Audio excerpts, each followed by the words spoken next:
Details చూస్తే governor కోటాలో MLC నియామకం జరిగింది. ప్రొఫెసర్ కోదండరాంతో పాటుగా మీర్ అమీర్ అలీ ఖాన్ నియామకానికి గవర్నర్ ఆమోద ముద్ర వేశారు. ఇటీవల గవర్నర్ను కలిసిన CM Revanth Reddy governor quota ప్రాతిపదికన ఎమ్మెల్సీల జాబితాను అందించారు. ఈ క్రమంలోనే ప్రభుత్వం సూచించిన ఎమ్మెల్సీలకు గవర్నర్ ఆమోద ముద్ర వేశారు.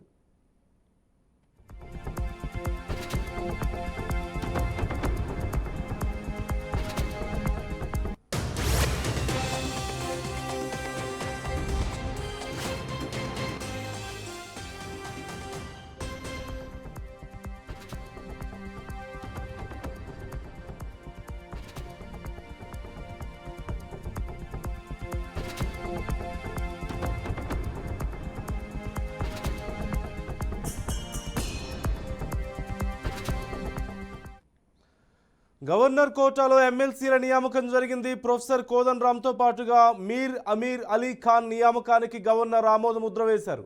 ఇటీవల గవర్నర్ను కలిసిన CM Revanth Reddy governor quota ప్రాతిపదికన ఎమ్మెల్సీల జాబితాను అందించారు.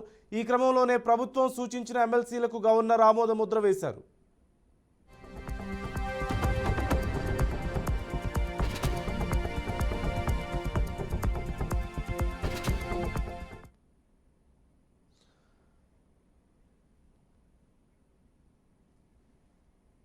గవర్నర్ కోటాలో ఎమ్మెల్సీ నియామకం జరిగింది. ప్రొఫెసర్ కోదండరాంతో పాటుగా మీర్ అమీర్ అలీ ఖాన్ నియామకానికి గవర్నర్ ఆమోద ముద్ర వేశారు.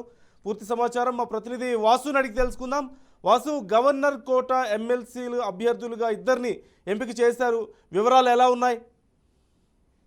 నందు గవర్నర్ ఏదైతే కాంగ్రెస్ ప్రభుత్వం గవర్నర్ కోటాలో ఇద్దరు ఎమ్మెల్సీలకు సంబంధించి పేర్లను పంపించింది. ఆ పేర్లకు సంబంధించి గవర్నర్ ఓకే చెప్పినట్లుగా సమాచారం వస్తుంది. అయితే అది అధికారికంగా రావాల్సి ఉంది. ప్రొఫెసర్ కోదండరాం అట్లాగే ఉర్దూ పత్రిక సియాసత్ కి సంబంధించి జాహెద్ అలీ ఖాన్ కుమారుడు అమీర్ అలీ ఖాన్ కి ఇద్దరికి గవర్నర్ కోటాలో ఎమ్మెల్సీ పదవులు ఇచ్చినట్లుగా సమాచారం వస్తా ఉంది. అది అఫీషియల్ గా ఇంకా ఆ ఉత్తర్వులు వెలువడాల్సింది. కోదండరాం కి సంబంధించి ఆయన మొదటి నుంచి కూడా కాంగ్రెస్ పార్టీతో అనుబంధంగా ఉన్నారు. ఆయన తెలంగాణ జనసమితి పేరుతోనే ఒక రాజకీయ పార్టీ ఆయన రన్ చేస్తూ ఉన్నారు.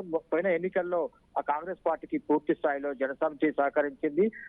దానికి బదులుగా కోదండరాం ఏదైతే ఆయనకి నామినేటెడ్ పోస్ట్ ఇస్తామని చెప్పి ఎన్నికలకు ముందే కాంగ్రెస్ పార్టీ హామీ ఇస్తే ఆ హామీలో భాగంగా ఆయనకి ఇప్పుడు ఎమ్మెల్సీ గవర్నర్ కోటాలో ఎమ్మెల్సీ పదవిని ఇచ్చింది. అట్లాగే జాహెద్ అలీ ఖాన్ కుమారుడు అమీర్ అలీ ఖాన్ ఆయన గద్దర్ మృతి చెందిన సందర్భంలో చేసిన ర్యాలీలో ఆయన కూడా అక్కడ తోపులాటలో ఊపిరాడక ఆయన చనిపోయారు.